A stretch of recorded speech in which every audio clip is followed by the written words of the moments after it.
Hmm. Yes, yes, I see. I see. Very good, very good. Okay. That goes there. That goes there. That's sent. Alright. Alright. Back at it again. Yes, yes, heart, heart, heart, heart. Heart, heart. We're looking stable. CPU's okay. Frames are not dropping. Very good, very good. It's been a while. But hey there. Hi there. Hyde here. And today's going to be a more tired day. Yes, we're alive. Hello, Aurora. Hello, Paul. Nice to see you both. I don't know how you found my stream. Yeah, like, I don't really advertise these. They just go up around the same time most weekends, I guess. I was going to talk about muffins today, right? Like, that was going to be the first topic. But, I think I had a better idea. I apologize. I didn't sleep very well, you know? So I have these dark eye bags today, and my brain is very distractible. Which means I'll probably be tangenting a lot. The power of notifications. You know, I always do it through OBS instead of through, YouTube Creator Studio when I go live with the stream. So I don't really know if I can turn off notifications. So I know you can do that with videos. Like you're supposed to do that with shorts, right? And that's supposed to help with well, basically it sends people who don't have you as a, you know, subscription the notifications first. It changes who they push it to, basically. That's what I'm told, at least. I don't know if that's true, right? Maybe it's not true. But in my experience, it makes no difference. As far as it goes with live streams, I don't even think that would work for a live stream. But it's true. I do stream pretty much every Sunday that I can. I used to do 3 streams a week back when I first started, and I realized that that was entirely too much. Oh, you weren't here for this last time, Paul, but we discovered something that I had forgotten, which is something that we do a lot. Yeah, I didn't lose the ball there. Isn't that fantastic? It's like a free shot, and there are these bumpers, but... yeah, like that. I don't know what that does. Oh yes, that is a mechanic that I forgot all about. What was I talking about? Oh. Yeah, 3 times a week was just too much while I was trying to put out a video per day of content. Like back in the day, when I first started, I used to do about 45 minutes of recording per day. It was all unvoiced, though. It was, no, that was a bad shot. Let's adjust that. It was all backpack hero runs, and it was fun. But, I was editing 45 minutes of video every day, and putting that up that day. So, doing 3 streams on top of that, like I intended to do, no. Did not work very well. I think the current schedule is that I do 2 long-form videos per week, if I can. Some of those long forms are, shall we say, shorter. 3-5 minutes. Some of them are longer. This week's are going to be fun. I had a lot of fun recording. Like, I'll be honest with you, I have a huge backlog right now because I am so scared of getting sick and not being able to record again. So I've been very careful to establish a very large backlog of content.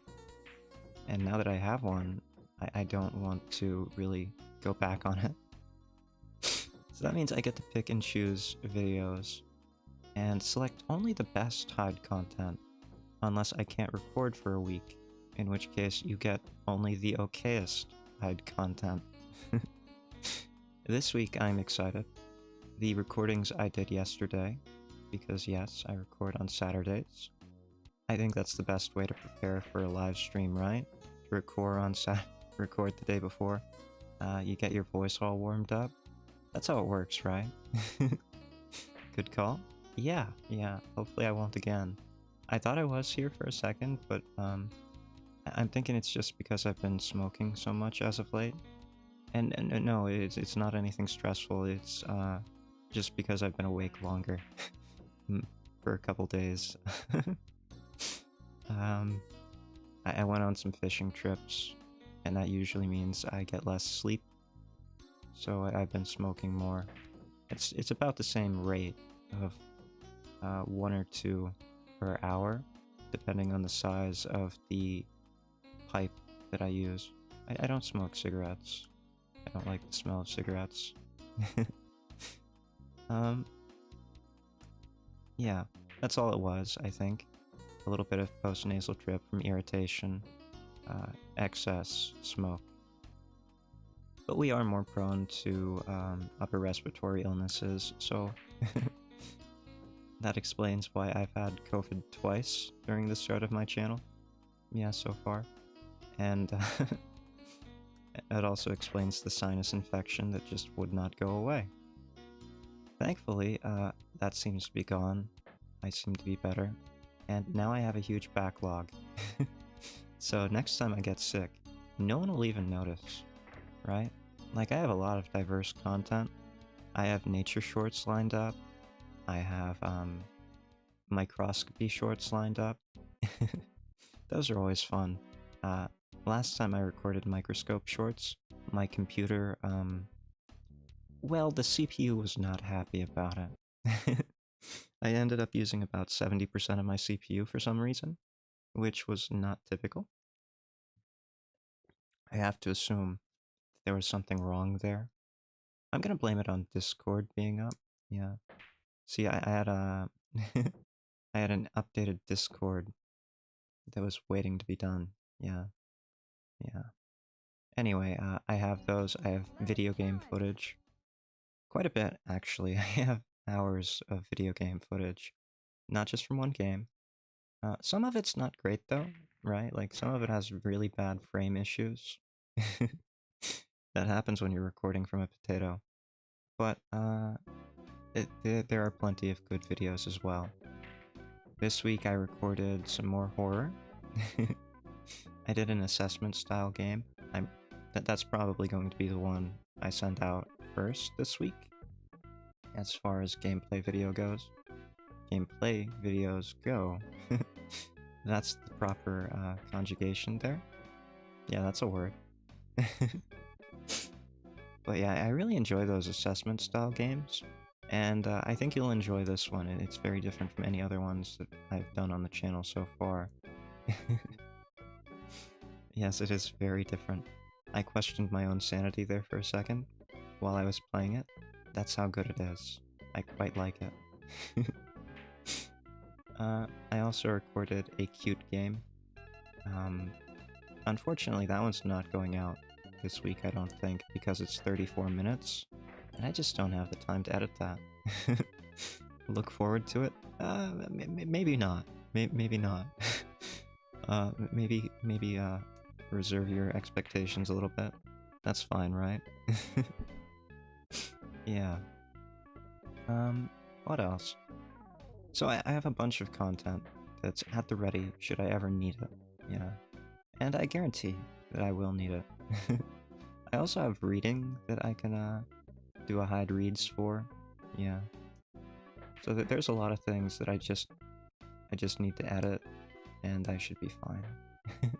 If I ever get tired and don't feel like recording, or I get sick and I can't record. The only things that I have not worked out yet are like future BFE, which I don't think you'd actually want. So that's not really a problem for you, is it, Paul? But future BFE. Oh, did you see that? Like it just bounced right out. I think those bumpers, those little blue zones, the F-Zero zones, you know, the speed up from F-Zero, I think they bounce it out. That's not ideal. So the BFE and the sermon for id. I still have not progressed on the sermon for id, but that's also partly because I'm not happy with id. Yeah, I don't blame you if it's not, Paul. There will be plenty of content for everybody. Like, again, for the most part, BFE for me is a way to practice, a way to practice my speaking, which I probably need to do a bit more of. It's been a while, and I can, like, I haven't done any BFE since I got my teeth fixed, yeah, and the front tooth not being chipped anymore, it really messes with me. I still have to get used to that. It's been a couple weeks, the sharpness has gone down, but I can still... It really messes with the sibilance issues, yeah. Which were, unfortunately, the ones that I started with. That's fine, though. Right, okay. So when we started this stream, I was talking about how I wanted to talk about muffins, and how I would not talk about muffins yet. Don't worry, we will be talking about muffins. But right now, like right before the stream, I was thinking about 1999. Some of you may have been born in 1999, I don't know. Some of you may remember 1999. I barely remember 1999, and I was old enough to probably be able to remember 1999. But if you know anything about the year before Y2K, you'll remember that the Blair Witch Project came out, right? That was a huge cultural phenomenon, the Blair Witch Project. I remember when it came out into theaters here. By here, I mean roughly this area. I lived somewhere a little bit further away. But yeah, roughly this area. It got here late, so there was a lot of hype around it, because everyone had already said, this movie's amazing, it's unlike any other film that came out. Yes, the Y2K craze. You remember when they were concerned about all the banking issues and how all the computers would stop working? That was a serious issue. They really were at risk of that, apparently. But, you know, some smart computer guys or girls or groups got together and they fixed that code pretty well, apparently. No apocalypse, even though it seems like we're living in one sometimes.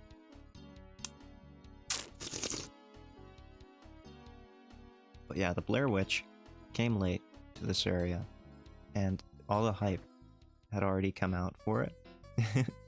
So everyone was talking about how satanic it was, how real it was. It's not actually a movie, it's all real, it's based on reality. All that kind of stuff. And it was so real for people because of the shaky cam. Which became a sort of lazy industry standard for a while. Like, I don't think anyone's going to remember. There was a show that aired, I think on Fox, in 2000.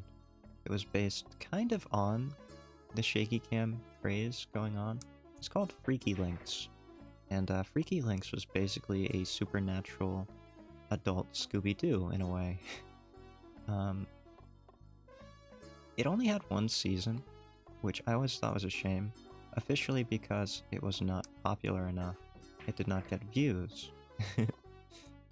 I think it was a bit ahead of its time, to be honest. I don't remember when Buffy came out, but it was right around Buffy. Buffy the Vampire Slayer. Actually, come to think of it, it might have been right after the movie. No. When did the movie come out? I can't remember. No one ever remembers the movie Buffy the Vampire Slayer. But yeah, before it was a TV show, headed by Joss Whedon, I think? The same guy who did, the same person who did Firefly. Yeah, they did Buffy the Vampire Slayer, if I remember correctly. Maybe I don't. Maybe I'm just imagining things. But Freaky Links was one of my favorite shows to watch on television when it came out. It really was like a monster per week. You're gonna bounce forever, aren't you? Okay. It had a monster per week, and it was a very interesting show. The way it was portrayed. Like, they were trying to be serious. They were trying to present it as something real, like found footage.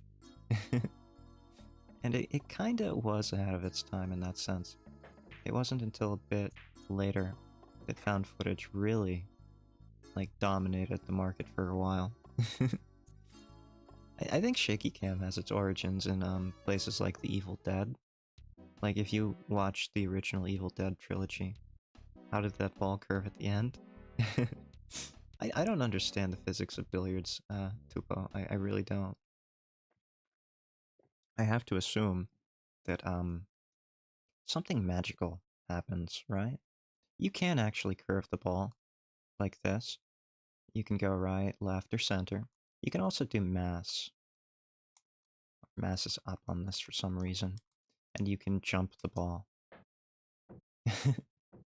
Like magic, right? I can explain it a lot better in real life. You don't actually hit the top of the ball for mass. You hit the bottom of the ball to make it jump. Well, I guess you can hit it hard enough at the top that it will impact the table and create an opposite force that drives the ball upwards. But I don't like doing that. I don't like jumping balls in general. Too easy to scratch a table. And these tables are like a couple grand for a nice one. Gave the old high specialty spin. I don't know if it's specialty.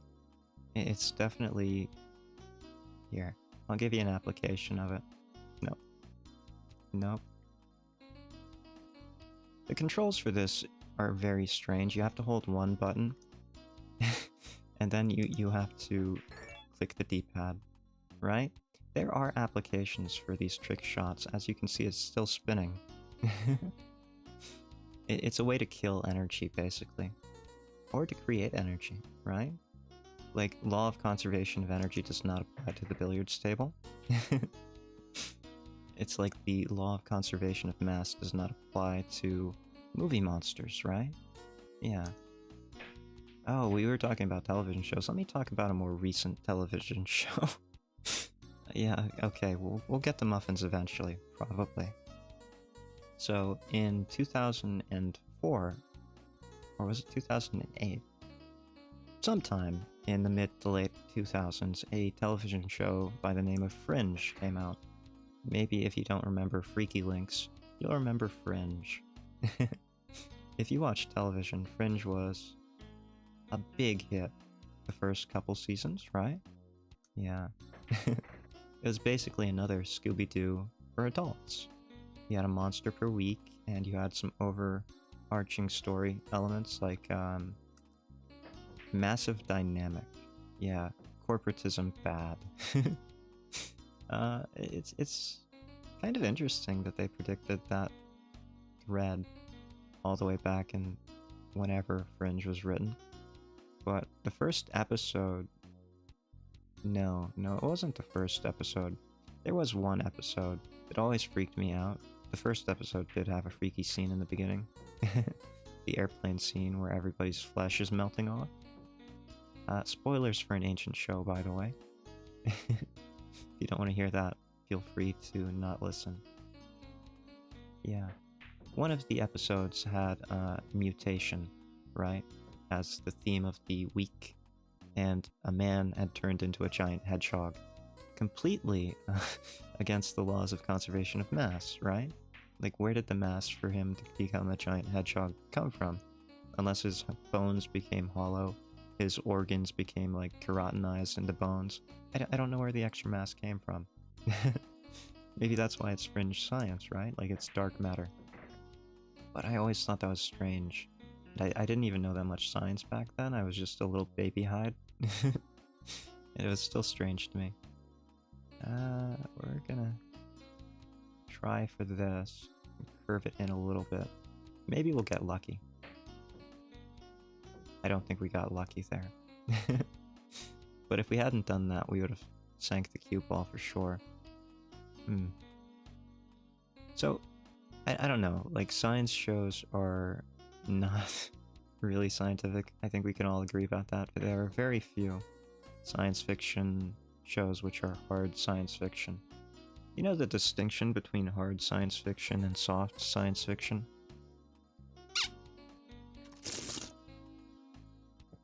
Soft science fiction focuses on narratives, usually human growth.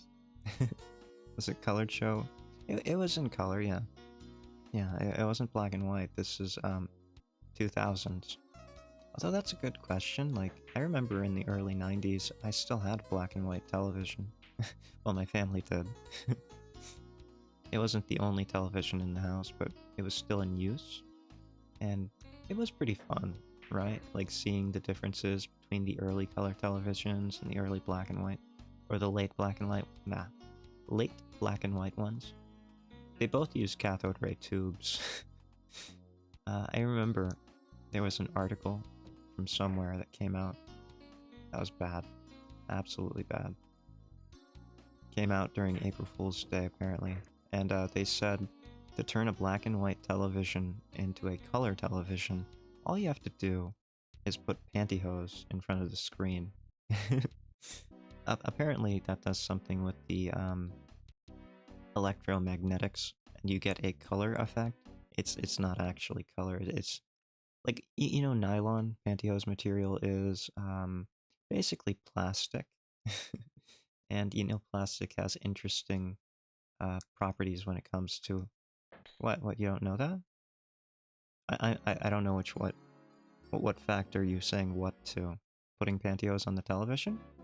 Like, you can do that. Just go get a black and white television from the 1980s, earlier maybe, and stretch some pantyhose over it. You'll see what I mean.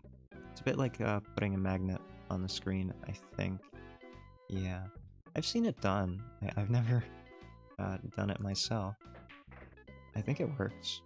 TS? Okay. I thought you were more confused about nylon basically being plastic. Yeah, it's petrochemical based for the most part. Like, a lot of a lot of oil actually goes into the production of plastic instead of gasoline. It's all down to fractionation and what you need it for, all those different things. But I'd argue plastic is probably the bigger use of hydrocarbons than something like transportation. Because not all fractions of hydrocarbons are useful for transportation or heating or anything like that. That's a fun story. Did you know, back during the first oil wells in the USA, what was the first one? I can't remember. Spindletop, maybe? I think it might have been Spindletop. But the first one, they were actually producing a lot of heavier stuff, right? And the heavier stuff they did not want. So basically when they fractionated it, fractionating means cooking so that you can basically distill the different fractions of hydrocarbons based on the number of hydrogen atoms, I think. Yeah. Hydrocarbon? Or was it? CH is right. Okay, yeah. Well, it doesn't matter. This is a long time ago for me. It doesn't matter. They fractionated it into different hydrocarbons based on lighter and heavier ones. So you got methane, and you got gasoline is like C7 or C6. Methane is like C4. CH4. Something. Anyway, they were getting rid of the gasoline. It was too volatile. They didn't have a use for it. So they were just burning it when they produced it. And what they were really after was the kerosene. Yeah. The more stable, slightly heavier stuff. Gasoline itself, although more valuable today, was worthless when it was first produced. About the only thing they could do with it was put it into snake oil medicines. you know about snake oil medicines. I'm sure we've all seen someone play Red Dead Redemption 2 and see a snake oil salesman, right? Yeah, that's what they used to do. They used to use the gasoline and other hydrocarbons that were not useful, like kerosene, in snake oil medicines if they didn't burn them because they were too volatile. So a lot of like hair growth patents and medications. Those were used for, or those were made out of like hydrocarbon bases. Very not great for you. They weren't even like filtered half the time, all containing heavy metals and whatnot. Fantastic stuff. Didn't think the pantyhose. Yeah, it's real. It's just not what you think it looks like. It has something. I don't know the actual properties behind it, but it kind of looks like prismatic in a sense. That might actually be what's happening. Like the white light from the television is being kind of refracted through a prism of nylon, I guess. Yeah, that might actually be what's happening. I couldn't tell you. If you want accurate information, like look online. I'm not a scientist. That's Jekyll's domain.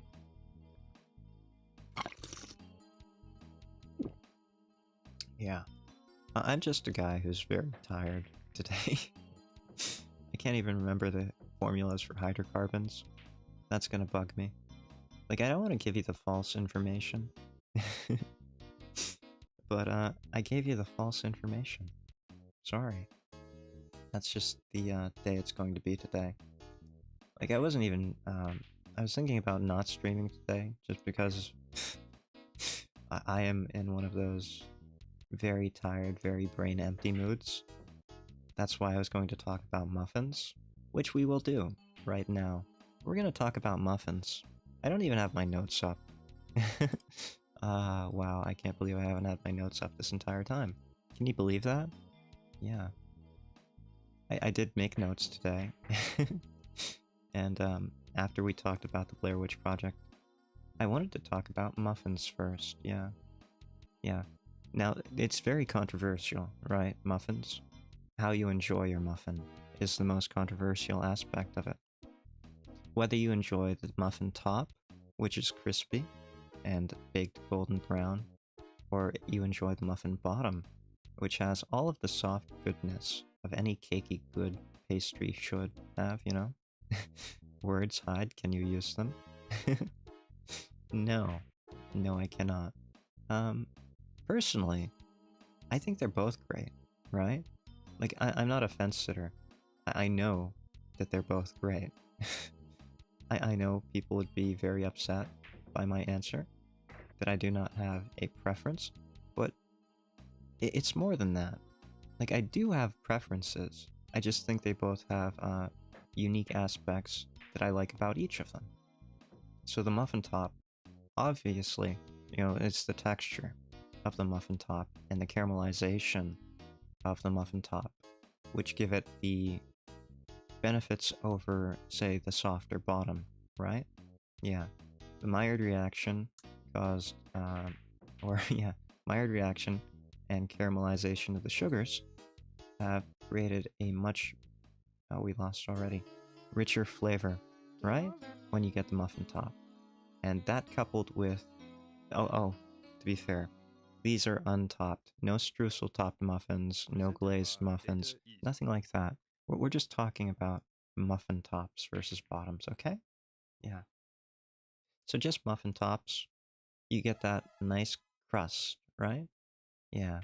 And it's crackly on a good muffin. If it's not crackly, you have a cupcake. I don't care what anyone says. It needs a crackly top.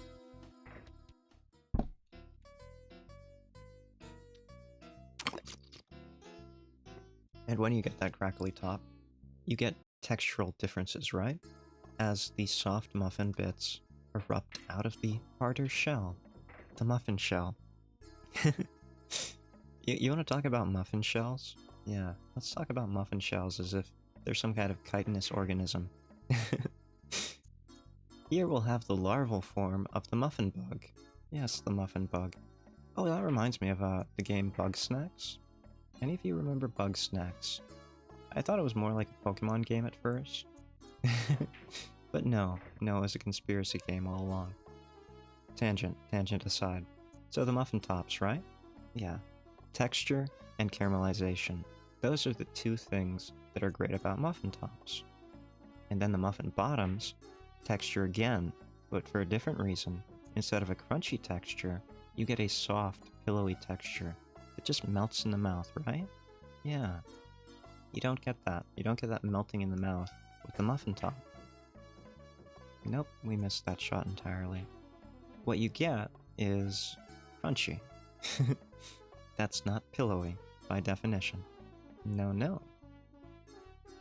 So there are reasons to like both at the same time, right? I don't think anyone really should have to pick. If you have a preference for one over the other, that's fine, but you don't have to. You know why I'm thinking about muffins? It's because I made muffins the other night. Say, might have been last night even, yeah. Yeah, it was last night I made muffins. They've been on my mind. Like, muffins are one of my favorite foods, right? They are surprisingly the perfect food. But let me give you the reasons why muffins are the perfect food. Number one, they have interesting textural differences throughout. We've just discussed how the top is, crusty and hard and chewy, and the bottom is soft and melts in your mouth. Yeah. So, textural differences.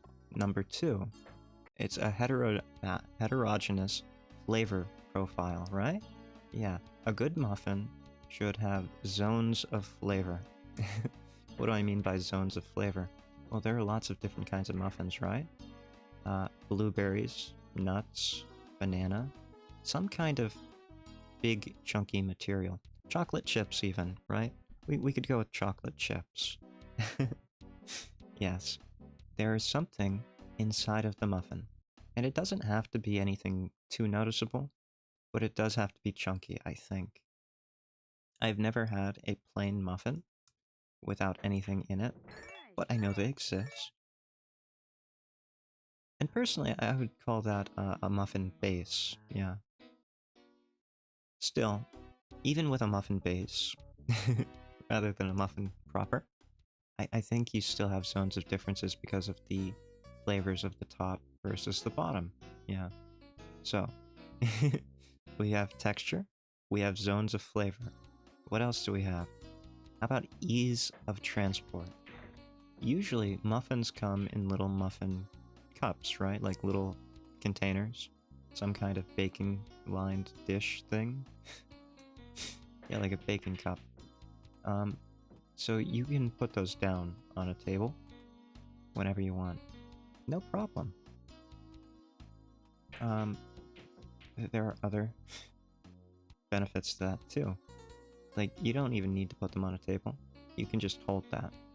Your hands won't get dirty if you hold that and you eat it. Fantastic design, isn't it? Yes. And here's another thing. We mentioned it briefly, but there are lots of different flavors of muffins, right? Yes. Banana, nut, berries, all kinds of things. So you can get variety of nutrition as well.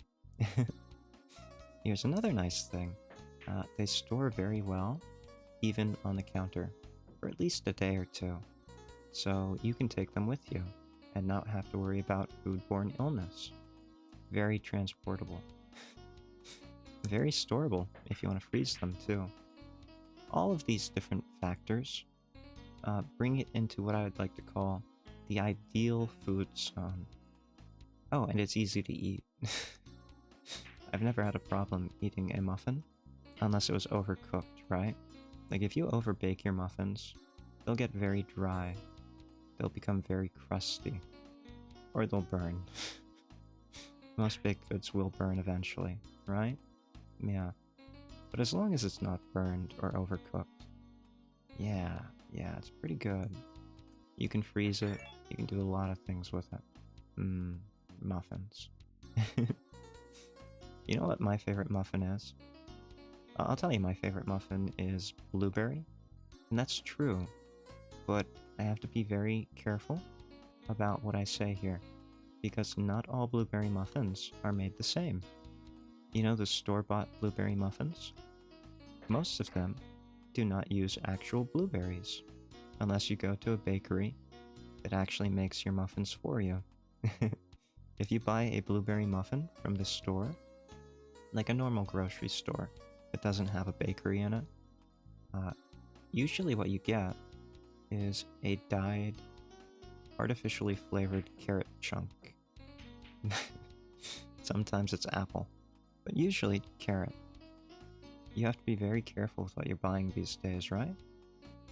When you buy something that is sold as a blueberry muffin, and it's actually blueberry flavored muffin, no, no, no. I think that's tricky marketing. You have to be very careful. Read it. Like, I've known people who disliked blueberry muffins, and they've never even eaten a blueberry muffin. All of the blueberry muffins that they've ever had have been these fake carrot chunked blueberry muffins. How can you even decide if you like a blueberry muffin if you haven't had a blueberry in a muffin? I don't know. It's ridiculous. Yes, I'm going to continue talking about muffins. Feel free to not stick around if you don't want to hear about muffins. Okay. Now that I've ranked the all of the variables which make muffins an ideal food, and told you my favorite, I'm going to tell you something that I think is a little bit controversial, right? I'm going to tell you what I think the most versatile muffin is. Not the best muffin, because again, best is preference. But I will tell you the objective, the objectively most versatile muffin. And that would be the banana muffin. Yes. Banana muffins are the most versatile for a number of reasons. Banana can be mashed, right? It can disappear into a baked good like a banana bread if you mash it finely enough. So you can use it as a base for the muffin instead of as a chunk for the muffin. Or you could use it as a chunk for the muffin, right? You have options there that you just don't have with other muffins. It's like grating a carrot and making a carrot cake. Oh, that was a bad shot. If you grate a carrot finely enough and you bake a carrot cake, that carrot will disappear into the cake. It just becomes soft, and this is terrible. It becomes soft and disappears texturally, indistinguishable from the cake. That was a bad shot.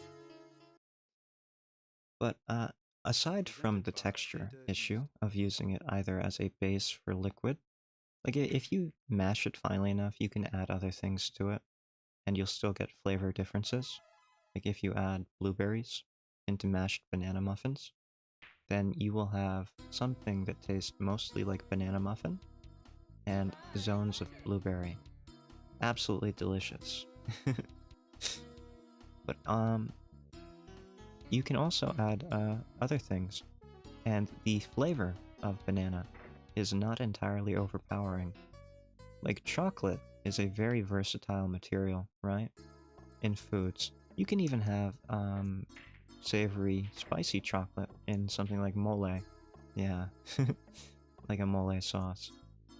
And that works out, because the chocolate is very overpowering, yes.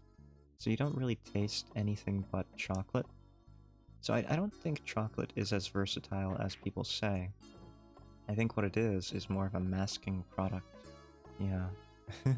But banana, being a somewhat sweet, the most... Primarily, it tastes sweet, like a banana should. It doesn't have much flavor, but it does have a distinctive flavor. Apparently that's because the Cavendish banana was bred to have a milder, sweeter flavor than whatever banana preceded it. Yes. Did you know that? Modern Cavendish bananas, the kind of bananas that you find at most grocery markets in most of the world, They are called Cavendish bananas. They were bred after a banana blight. Excuse me 1 second. After a banana blight killed off the earlier cultivar of banana, it tasted more like, if you've ever had banana taffy, like, they use the artificial ingredient that is banana flavoring. And you might notice that banana flavoring does not taste like modern bananas. That's true, it doesn't. It tastes more like the older banana cultivars that no longer exist. There we go. Yeah. So if we were still using those bananas, I would have a completely different answer on the most versatile. But we are not. We are using Cavendish, and Cavendish are in fact very mild, yes. So they pair very well with all kinds of things, including tropical flavors like vanilla, including things like chocolate, although chocolate is very overpowering, so use it sparingly. They pair very well with tropical spices, too. Things like cinnamon and ginger. Okay, ginger isn't very tropical, but you get my point. There is variety in pairing things with bananas. You can even pair bananas with peanut butter. Yeah, that was one of Elvis's things, right? Fried peanut butter and banana sandwiches. Have you ever had a fried peanut butter and banana sandwich? They're actually not terrible.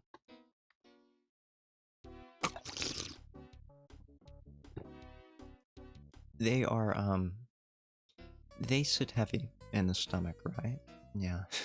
If you've never had one, I do not recommend eating them unless you have a lead-lined stomach. Yeah, they feel awful. Like, I used to make them every now and then just because they are delicious. Like, there's something nice about, the way cooked banana tastes. Maybe I'll just make a cooked banana sandwich sometime.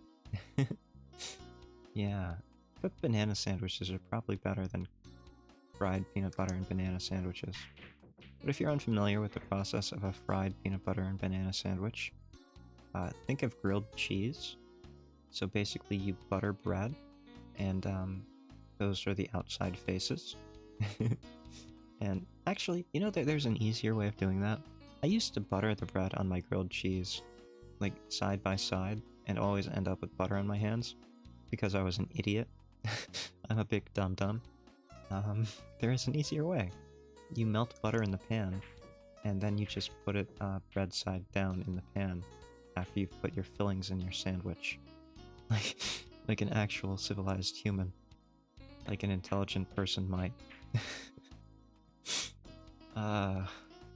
At least it isn't like I buttered bread before I put it in the toaster.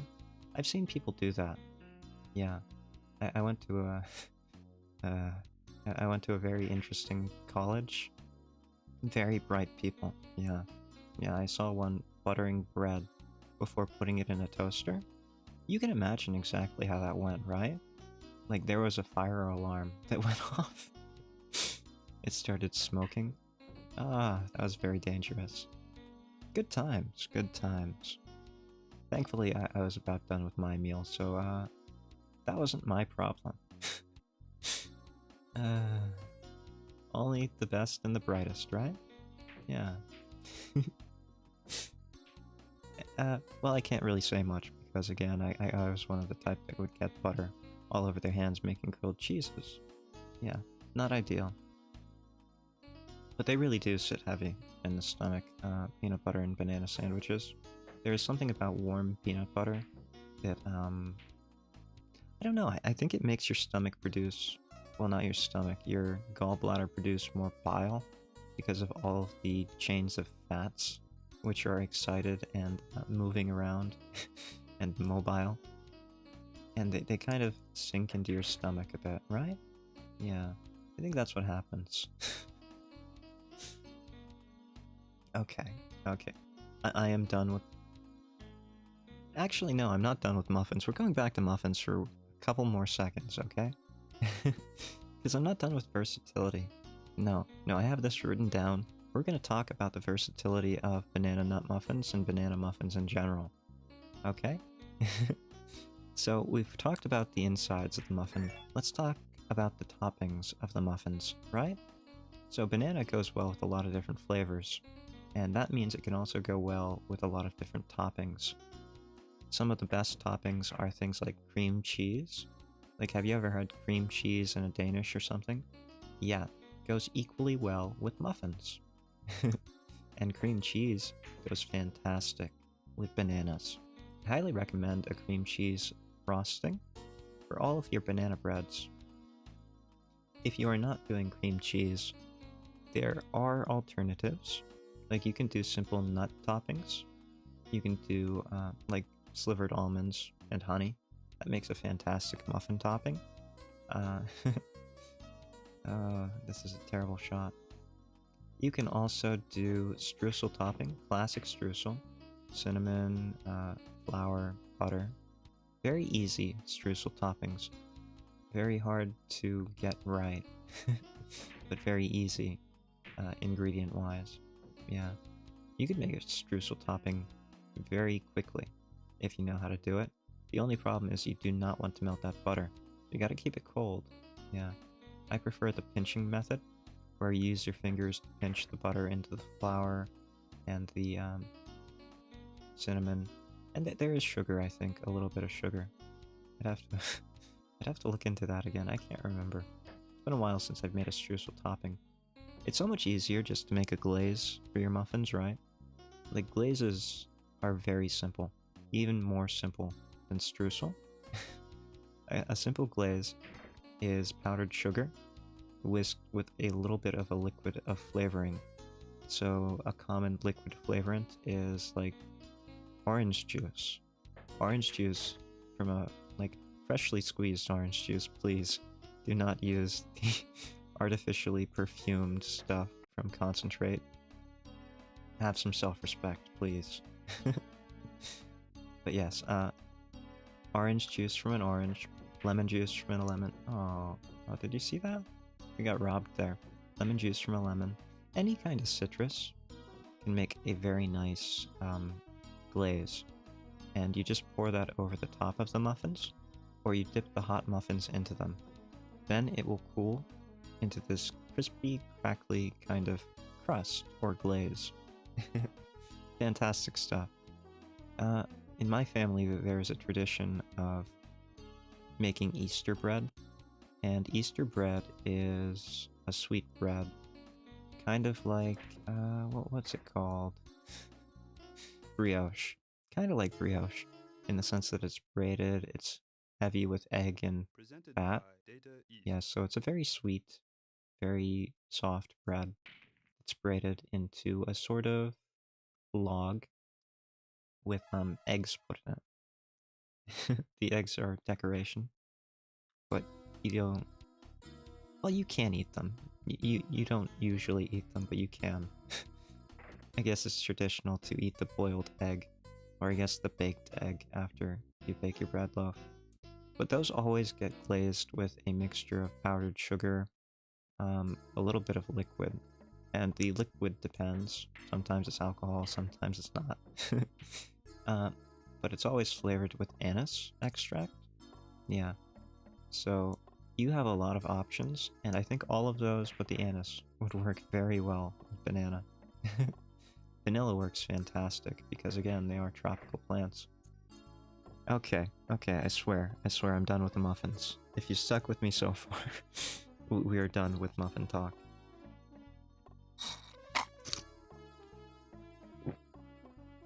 And we're moving on to a more philosophical kind of topic.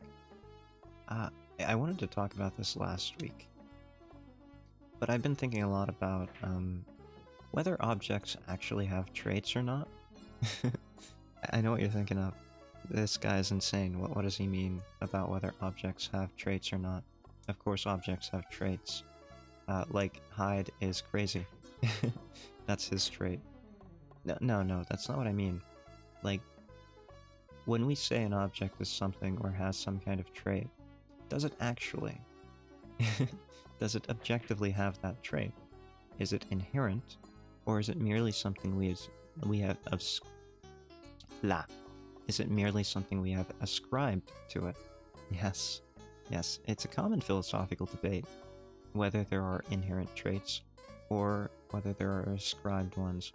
Ones that we say they have, whether they do or not. And it really depends on whether or not you think there is a correlation between your observances, like your subjective reality, and objective reality. Oh, bad shot. So, if you're unaware, there are two kinds of reality. I guess we'll start there. There's an objective reality, where everything is. It actually exists, and it exists as it is. It is the reality. And then there is something we would call subjective reality. What you experience is subjective reality.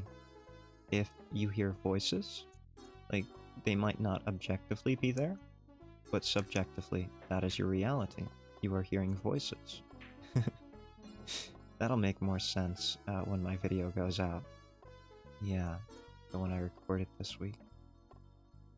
Or maybe you have those experiences in your own life. That's fine too. That is reality for you. And even though it differs from objective reality, like, we have no way of saying which is which. Maybe your subjective reality is closer to objective reality than mine. Could be. There's no reason to say one way or the other. What we do is we take an average of the subjective realities, and we say the majority basically is objective. We call that intersubjectivity. But yeah, I don't like intersubjectivity. It's basically just the tyranny of the majority. I don't like being tyrannized by a majority. So instead, I just go with my own crazy thoughts. Yeah. Okay. Enough intro here. We're gonna talk about ascribed versus inherent traits. So, if you were ever a kid, and I'm sure you were, because no one but me was born an old man, you had a bouncy ball growing up. You know, the kind you get out of vending machines for a quarter? And they would just bounce if you threw them. That was the point of the bouncy ball. Well, I had a red bouncy ball when I was growing up. It was a very small super ball, you know, super ball being a brand, and it bounced really high. So what kind of traits could we say that bouncy ball had? A, it was red. It was a red bouncy ball. So B, it was bouncy. C, it was a ball. Spherical. And all of the derivatives thereof. Those are all traits that I have observed of the bouncy ball, right? If my eyes were slightly different and I were colorblind, it would not be a red bouncy ball. It would be a gray bouncy ball.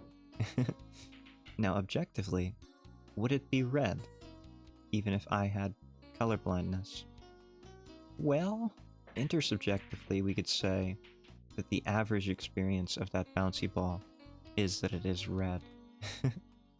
Okay, fine. I'll agree to that. But how about bouncy?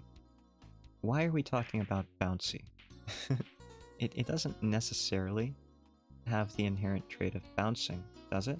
It only bounces when it's thrown against a surface. So, is that inherent that it can bounce? Or is it inherent that it does bounce? Personally, I would say that it would have to be that it does bounce in order for it to be a bouncy ball. Yes, it does bounce as opposed to can bounce. Otherwise, the trait doesn't make sense to me. Yeah, it's not bouncy, it's bounceable. You see my point here? Like, there has to be someone to A, observe that it's red, B, to interact with it to make it bounce, and as far as spheres go, like, we could just go as far to the theory as we possibly could and say, spheres are just a concept, socially constructed by humans. Like spheres, there is something that would correlate to a sphere in objective existence. But maybe there isn't, right? Like maybe objectively that sphere is a slice, a three-dimensional slice of a higher dimensional object, right? Like if you took a three-dimensional slice of a four-dimensional tesseract, you would end up with a cube, right? I think that's how that works. So objectively, in a higher plane of reality, it would no longer be a ball. Just came in. Are we taking... Yes, yes. Well, not quite cantrip. It wasn't billiards balls. We were talking about ascribed versus inherent traits, and I was using my childhood red bouncy ball as an example. Although billiard balls work just as well. I think having more traits like red bouncy makes the example a bit clearer. Although it is very fitting that we're talking about it over a game of billiards, where the object is a bouncing ball, transmitting its momentum, right? Yeah, its energy. But yes, it's very epistemological, yes. I think I've given away my biases here, and that I think everything is ascribed, because it all depends on the human observer, right? How can you say there's an inherent trait without first having a grounds to say that there's an objective reality? I don't know. I think it's interesting that people try. I think intersubjectivity is really laudable in that it allows you to, I don't know, navigate your social, or not navigate your social, but navigate your own subjective experience of life. It gives us all kinds of interesting things like cell phones and computers, and it allows me to be an anime PNG in the corner here playing a game. Like, all great things in life come through intersubjectivity, I think. Yeah. Being purely subjective is a great way to isolate yourself from the rest of reality, as I have learned over my many years of life. Clean shot, thank you. The 2-ball was great, right? Now, that 4-ball absolutely did not mean to do it like that. But I'll take what I can get.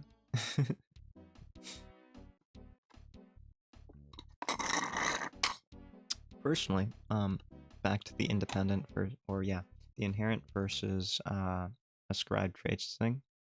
I think an inherent trait, tautologically, that's weird, right? We're using a human construct, like philosophy, logic. Those are all human constructs. We have no reason to say that they exist in objective reality, but let's assume that they do, for the sake of not bending our brains too much. So, for an inherent trait to be inherent, it has to exist within the object, right? Yeah, it has to be something that is inherent to the object, tautologically. And that means it has to exist independent of an observer. So the fact that it is a red bouncy ball, well, red requires an observer, because red is an experience of the electromagnetic spectrum, as it, a portion of it, as it reflects onto the eyes of the observer. Therefore, it cannot be an inherent trait. It requires an observer. It has to be an ascribed trait. That's my thinking on that. Same with bouncy, because there's a human not only observer, but a human bouncer, as it were. How did I do this last time? I think like this. Yeah, I think like that. Because there is someone who is bouncing the ball. Because there is someone who is bouncing the ball, you cannot say that bouncing or bounciness is inherent to the object. You can say that it's elastic, I think, but even that requires you to first have an underpinning of the human construct of elasticity, right?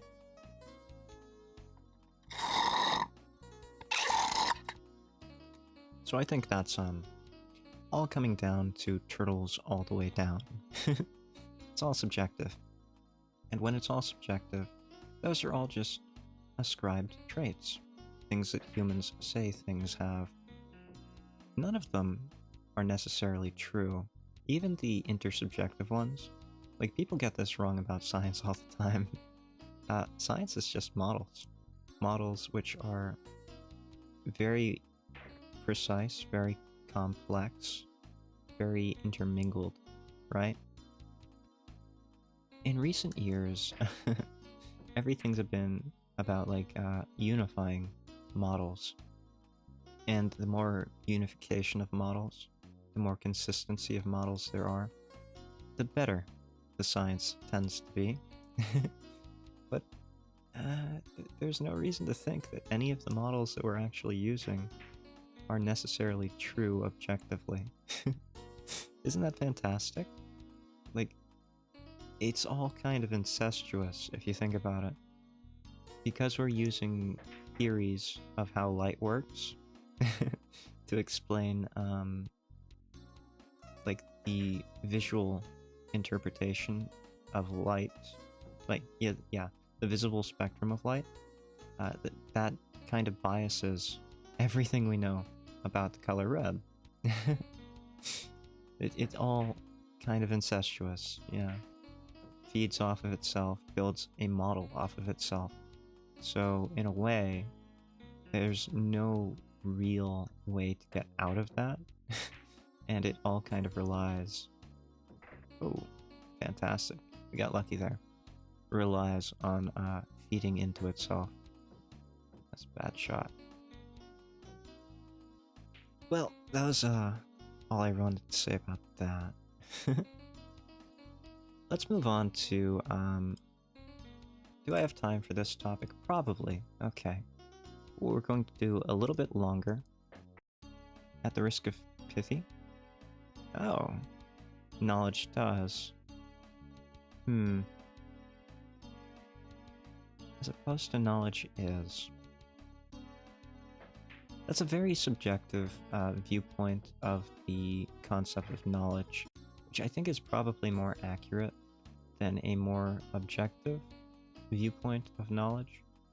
Like, you're looking at knowledge as basically a tool, right? That's what knowledge is for you. That's what I think knowledge is when you say knowledge does. It's a human construct that allows you to do something. I think that's true. A lot of people would probably say that that's incorrect, that that is a very idiosyncratic way of looking at knowledge. Idiosyncratic meaning singular or unique to the self. Yeah. But I agree with you, for the most part. Knowledge is something that does. Because I don't believe that there actually is something that could be considered objective knowledge. If there were such a thing as an objective knowledge, would we have any means to feasibly verify or falsify it? The answer is no, because any means that we would want to use, again, goes back to the incestuous nature of what we think we know. Everything is turtles all the way down. Yeah. You can't really know anything inside of a system. You can't observe the system in its entirety if you're a part of the system, right? I think that's basically what it boils down to. You would need an outside observer to see the entirety before you could even verify or falsify parts of it. Just my own personal thoughts on it, yeah. But knowledge does. I like that. I really do. It's just a matter, I don't think most people would agree with that kind of definition. They would say that knowledge actually exists. Like, even most scientists would say that, like, knowledge exists to some degree. Even if it's only subjective or intersubjective. I don't even know if any kind of knowledge is possible.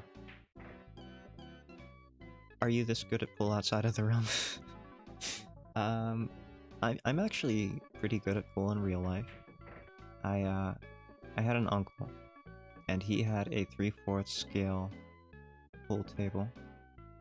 He got rid of it because his room where he kept it turned into a playroom for his grandson. But I used to have an uncle who had a pool table. So a lot of the time when I was growing up and the adults were playing cards while drinking and partying, because there was always family get-togethers at holidays, I would be playing pool and practicing on that. So I'm not a shark, but I can do pool tricks. And I can actually play better, both in-game and outside of it, when not talking.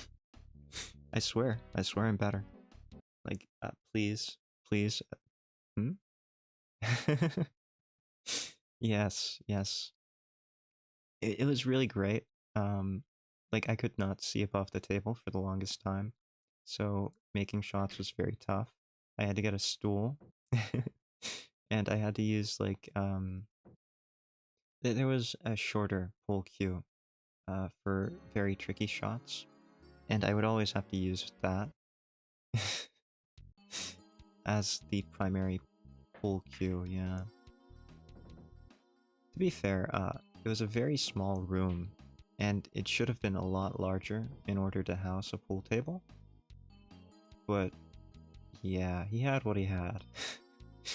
So they basically cut down a normal size pool cue to about 3/4 the size, maybe a half the size, and then they ground it down until it was usable as a pool cue.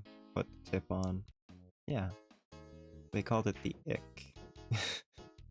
The pool ick. Get it? Because it's a shortening of stick? Yeah. They thought they were clever too.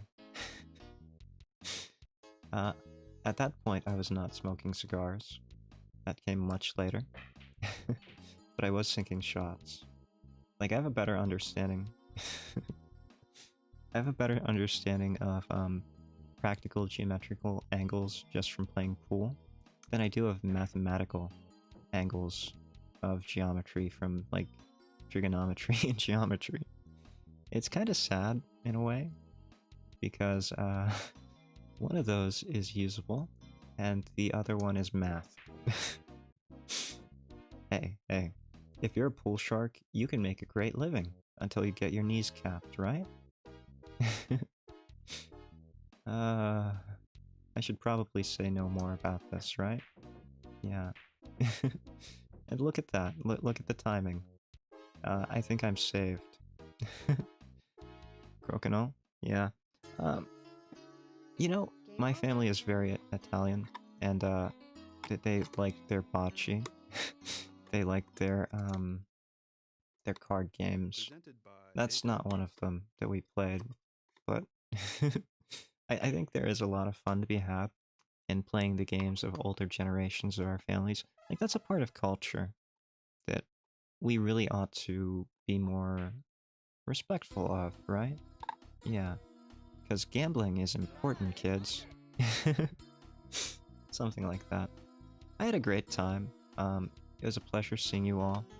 But I'm gonna call it here because my juice box is unfortunately empty. Great time. I will see you all next time. Same time, same day, roughly. Yeah, 1:30 EST, 1:45 EST, Monday morning. Yes, thank you for coming. Thank you all for coming. Thanks, Cantrip. Thanks, Rora. I will see you all next time. Thanks, Paul. Thank you all for coming. Lloyd was here too. I won't forget. See you all next time. Hyde out.